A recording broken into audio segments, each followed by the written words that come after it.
Hello, this is Dr. Rajesh Yadav. I have done PhD from All India Institute of Medical Science, New Delhi, and specialization in the neuroscience from Harvard University. I am working as assistant professor and head in the Department of Dialysis Technology, School of Allied Health Science, Sharda University, Greater Noida.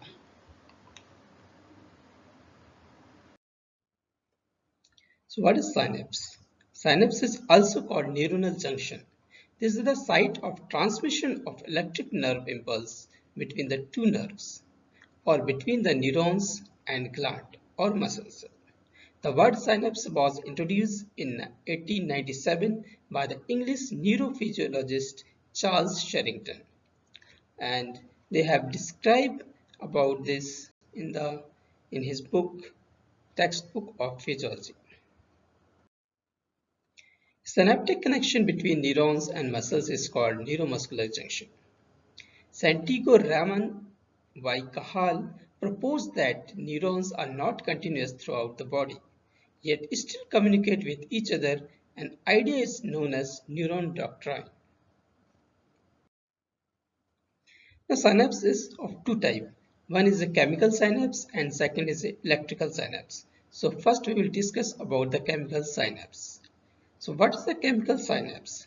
The synapse is the process between the connection of the two neurons or nerve impulse move from one neuron to the another neuron through the synapse. So in the chemical synapse, there is a presynaptic membrane and postsynaptic membrane, and in between the membrane there is a gap that is called synaptic cleft. So in the chemical synapse, synaptic cleft is present. So it is important property about the synaptic cleft, which diameter is 0.02 micron wide. And through this synaptic cleft, the neural impulse travels in the form of neurotransmitter. So we will discuss about the chemical synapse in detail. So first of all, the sensation is received by the dendrites, and through the dendrites it reaches to the synaptic terminal.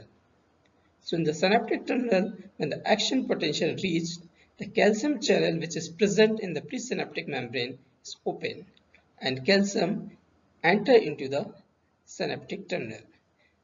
In the second step, the calcium fuses with the synaptic vesicles and these vesicles fuse to the presynaptic membrane. As a result, neurotransmitter release in the synaptic cleft. The neurotransmitter diffuse through the synaptic cleft and reaches to the postsynaptic membrane, where the postsynaptic membrane the receptor is present and this neurotransmitter is received by the receptor present on the postsynaptic membrane. After reaching on the postsynaptic membrane, opening and closing of the channel which are present on the postsynaptic membrane. So opening and closing of the channel cause change in the postsynaptic membrane potential. As a result, action potential propagate through the next cell.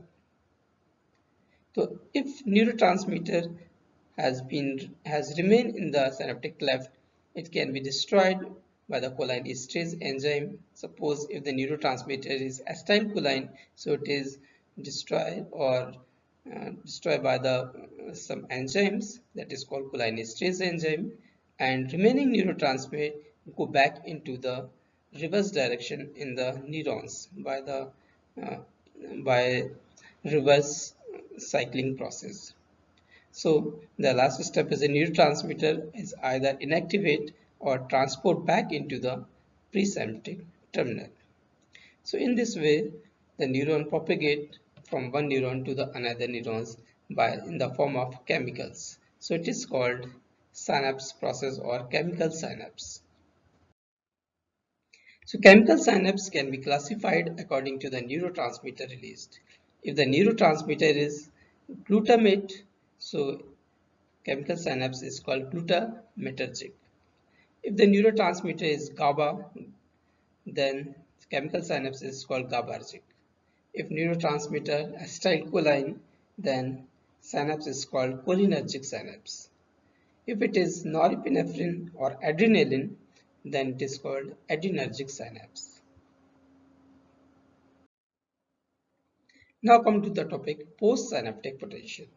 Postsynaptic potential is graded potential, that is, its degree of hyperpolarization or depolarization vary according to the activation of ion channel.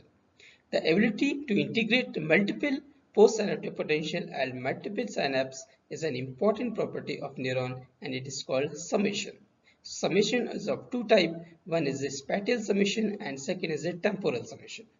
In spatial summation, signals are received from many synapses at once, or in temporal summation, in which successive signals are received from the same synapse. So the spatial and temporal summation can occur simultaneously. So these are the neuronal connection where the one neurons is connected through the different type of the neurons. Second is electrical synapses. In the electrical synapses, presynaptic and postsynaptic cell membrane are connected by a special channel called gap junction. Because in the electrical synapses, synaptic cleft is absent. So in place of synaptic cleft, the gap junction is present. The main advantages of the electrical synapses is the rapid transfer of the signal from one cell to the next neuron. Because in the chemical synapse, more time is required because the neurotransmitter release through the synaptic cleft in the diffusion form, and it is received by the postsynaptic membrane, then signal goes into the another neuron. While in the electrical synapses there is no synaptic cleft, as a result the neuronal impulse move fast from one neuron to the another neuron. So through the gap junction is present in the electrical synapses. So we'll discuss about the gap junction. So gap junction are capable of passing an electric current causing voltage change in the presynaptic cell to induce voltage change in the postsynaptic cells. So this is the structure of the gap junction. Gap junction is made up of connexons, and these connexons are also made up of connexin monomer. So it is widely accepted that synapses play a role in the formation of memory. So this is the significance of the synapses process. So we have already discussed about the chemical synapse, and in many animals, electrical synapse based system coexist with chemical synapse. Electrical synapses are often found in a neuronal system that require the fastest possible response, such as defensive reflexes. An important characteristic of electrical synapses is that they are mostly bidirectional, because this is the difference between the chemical and electrical synapses. In the chemical synapses is only forward direction. That means nerve impulse only move in the forward direction. But in the electrical synapses, nerve impulse can move in the both direction. Thank you.